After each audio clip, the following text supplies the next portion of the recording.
Hey guys, what's up? It's Zach, aka On the Moon, and I'm going to be running you guys through a little bit of a Lightroom tutorial today, showing you kind of my workflow, maybe giving you a little bit of insight.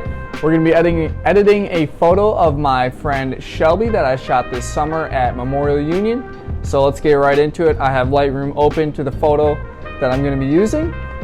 So we're just going to start out. First thing I always do when I'm editing is I crop it to whatever size I'm going to be printing it or posting it as. So this is going to be for Instagram, so I'm going to crop it to 4x5 because that's what Instagram's crop is. As you can see, Lightroom is going to auto frame it for you, but you want to make sure you move the frame to how you want it because we don't want to cut off her hand right here. We can get her face a little bit more kind of on that corner, that rule of thirds, give you a little bit more of an aesthetic look. But the main thing is not cutting off that hand. So we got it framed how we want now. If you need to tilt your photo, you can tilt or turn it or rotate it, I should say. You can do that, but we're gonna leave this one how it is.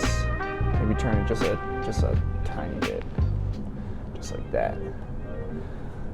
So then we're gonna come down here to the exposure tab. We're gonna bring this up a little bit. The highlights are hitting nice, we got some good shadows, but we're gonna bring this up just a little bit to probably like 0.25, I like that.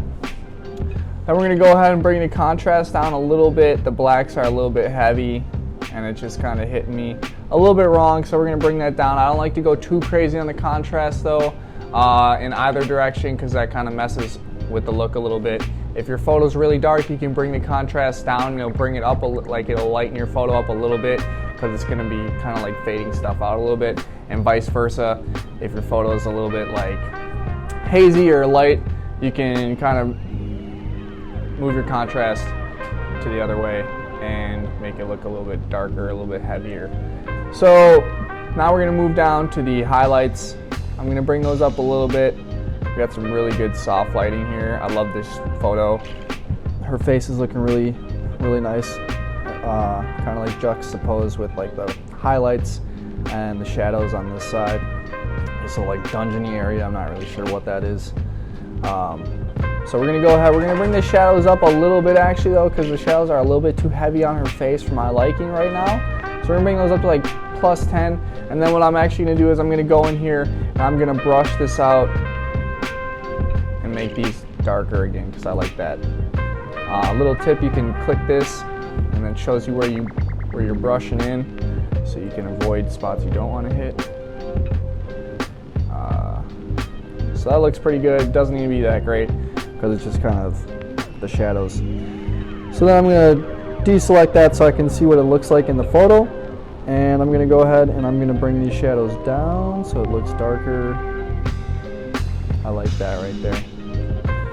So we're going to go back to the main photo. We got that little brushed area in. It's a little bit darker, a little bit moodier now.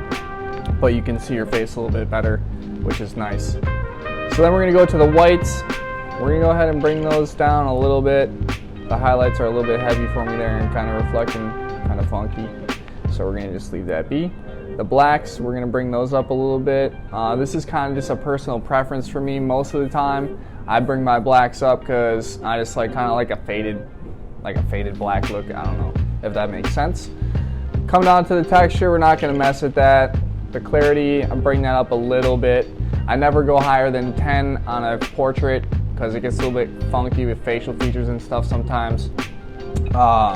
You just don't want to overdo it. It also desaturates your photo if you go crazy with it like that. You can see it looks weird. So I'm going to keep that like right at 8.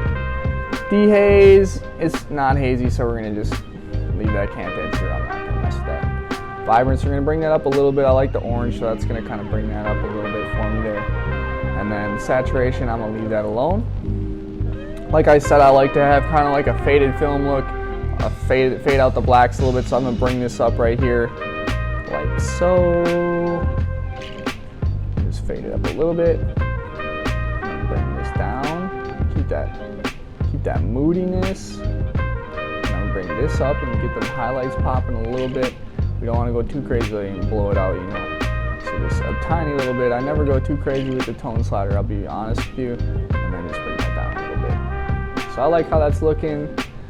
So we're gonna come on down here to the colors.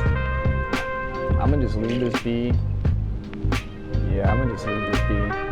But if you wanted to bring the colors up a little bit more, you could definitely do it. I like the oranges where they're at. So then we're gonna come down here to finish the photo. Do a little split toning. This is usually where I end it if it's just kind of some casual editing and I'm not trying to go crazy. But I'm gonna bring this saturation all the way up so that I can see the color. This is your color indicator, what you're gonna be seeing. So the highlights I want to be orange, like orangish.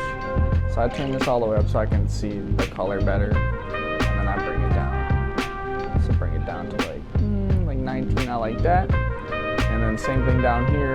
I like the teal and orange look, so I'm gonna put this kind of in the blue area, blue-green area. Yup. And bring this back down like so. And then if you want to mess with the balance, like you want the shadows to be popping a little bit more, but that's color, then you just bring it to the left. Vice versa for the highlights, you bring it all the way to the right. It's gonna bring it up and make it look way more orange. Which, I kind of like that. It kind of makes her look like a goddess, I'm not gonna lie. So the last thing I'm gonna do here, I'm gonna bring up her, I'm gonna make her face a little bit brighter, just her face though. So you can see, just at the face, that's the area that it's gonna cover. But we're gonna deselect that. I'm just gonna bring the shadows up a tiny bit. Exposure a tiny bit. Too much. You don't wanna go too crazy. Otherwise, you know, it's gonna look unnatural, like that looks crazy. But we just give it a little bump, a little something like 0.2. Ooh. And now you can kind of see this is the original, this is the edit. I like what we're doing here. I like what we're doing here.